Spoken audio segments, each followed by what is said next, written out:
Hello students, कक्षा 12 की जो हिंदी अनिवार्य है उसमें आपके जो पत्र लेखन है उसमें अर्थशास्त्रीय पत्र, अधिसूचना, विज्ञप्ति, निविदा, ज्ञापन, इनसे संबंधित कोई एक प्रश्न पूछा जाएगा।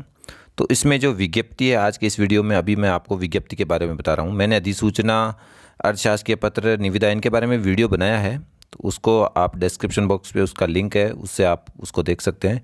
ये विज्ञप्ति कैसे लिखते हैं इसके बारे में आपको इस वीडियो में मैं बताऊंगा। चैनल को सब्सक्राइब नहीं किया है तो सब्सक्राइब कर लीजिएगा।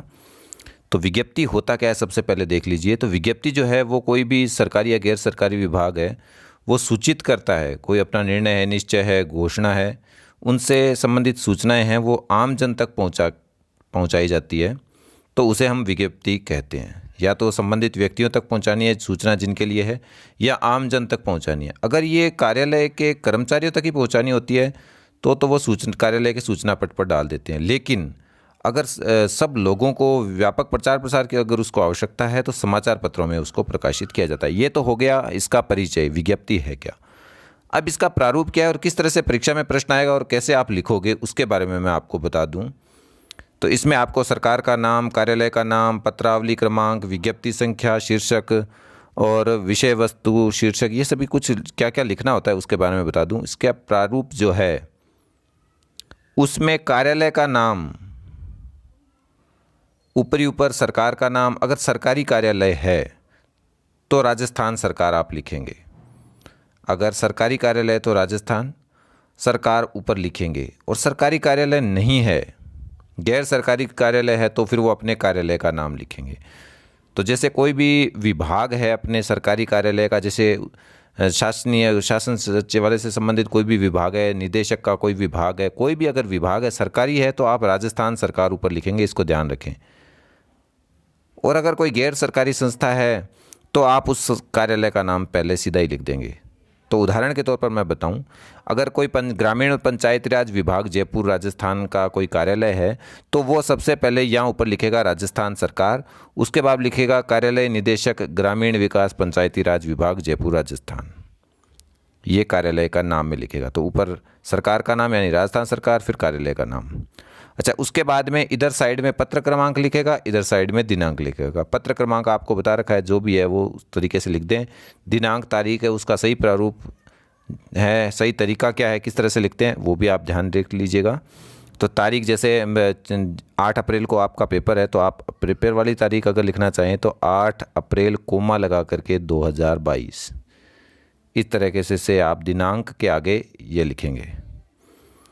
अच्छा, इसके बाद में यहाँ आप लिखेंगे विज्ञप्ति, फिर बीचों बीच आप विज्ञप्ति लिख देंगे। उसके बाद में आपका विज्ञप्ति के वर्णन करना है, विज्ञप्ति में क्या बताना है, आम जो लाइनें हैं वो लिखनी है। उसके बाद में नीचे ही नीचे जो है वो हस्ताक्षर आ जाएंगे जिसके भी है, तो यहाँ उसका नाम और पदनाम लिखना है। जैसे मैंने बताया था निदेशक जो है ग्रामीण पंचायती राज विभाग का जो था, तो आप यहाँ लिख देंगे निदेशक सबसे पहले, तो फिर ग्रामीण पंचायती राज विभाग, यहाँ ऊपर उसका कैक है गया आप लिख देवें वैसे तो, क्योंकि नाम तो उसमें होगा नहीं, तो कैक है गया लिख करके निदेशक ग्रामीण पंचायती राज विभाग जयपुर राजस्थान, पूरे विभाग का नाम, पदनाम पूरा आपको यहाँ लिखना है। अच्छा, इसका एक उदाहरण आपको बताऊं, जैसे प्रश्न जो है उसके हिसाब से देखते हैं कैसे लिखेंगे। परीक्षा नियंत्रक जयनारायण व्यास विश्वविद्यालय जोधपुर की तरफ से प्रेस विज्ञप्ति जारी करे जिसके अनुसार एमए अंतिम वर्ष के हिंदी विषय की परीक्षाओं की तिथि में बदलाव हो। अब देखो, ये सरकारी संस्था जो है ये कोई सरकारी कार्यालय नहीं है, ये एक यूनिवर्सिटी है ना। ये कोई विभाग नहीं है, सरकारी विभाग जो शासन सचिवालय की तरह जो विभाग है ना, पंचायती राज विभाग, उच्च शिक्षा विभाग या जन स्वास्थ्य अभियांत्रिकी विभाग, इस तरह का कोई विभाग नहीं है, गैर सरकारी संस्था के रूप में एक। तो यहाँ आप ऊपर राजस्थान सरकार नहीं लिखेंगे, आप सबसे पहले ही जयनारायण व्यास विश्वविद्यालय जोधपुर इस कार्यालय का नाम लिखेंगे। कार्यालय का नाम के बाद में इधर आपको बताया था पत्र क्रमांक और इधर दिनांक। अब ये मेरे क्या हुआ, यहाँ पत्र क्रमांक और दिनांक है वो थोड़ी गड़बड़ हो गई, प्रिंट करने में यहाँ जगह नहीं थी, यहाँ लिखता तो ये 2021 यहाँ आ जाता। आपके पास पेज पूरा होगा, यहाँ आप पत्र क्रमांक लिखे और दिनांक इसी के आगे यहाँ लिखें, और जगह आपके पास खूब होगी तो पत्र क्रमांक इतना बड़ा नहीं लिखें, आप छोटे छोटे अक्षरों में लिखोगे तो ये यहाँ तक आ जाएगा, इतनी दूर तक, और फिर दिनांक है वो इतनी दूर तक, यहाँ से यहाँ तक लिखे, और बीच में थोड़ी जगह रहनी चाहिए अच्छी खासी। ठीक है ना, इतनी जगह रहनी चाहिए। तो ये पत्र क्रमांक ये बड़े बड़े अक्षरों में लिखने के कारण मेरे ये आगे तक आ गया, तो दिनांक मैं यहाँ नहीं लिख नहीं पाया। तो आप ऐसे मत कीजिएगा कि ये ऊपर नीचे कर दो, ये एक ही सीध में लिखने हैं। जैसे मैंने यहाँ बताया कि इधर पत्र क्रमांक, फिर जगह छोड़ करके, फिर इधर कोने में दिनांक। तो इस तरह से पत्र क्रमांक और दिनांक आप लिख देंगे।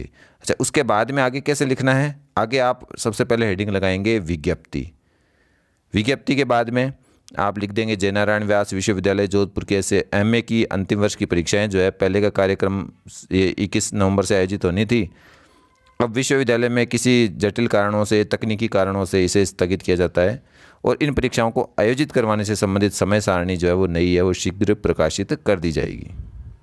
ठीक है। इसके बाद में यहाँ इस कोने में, ये एकदम थोड़ा इधर लिख दिया, आप इस कोने में लिखें, यहाँ कै ख गए लिख करके फिर पद लिखना है। जैसे कुलपति है, विश्वविद्यालय का कुलपति होता है मुखिया, तो कुलपति जय नारायण व्यास विश्वविद्यालय जोधपुर, ये उसका पद नाम आ गया।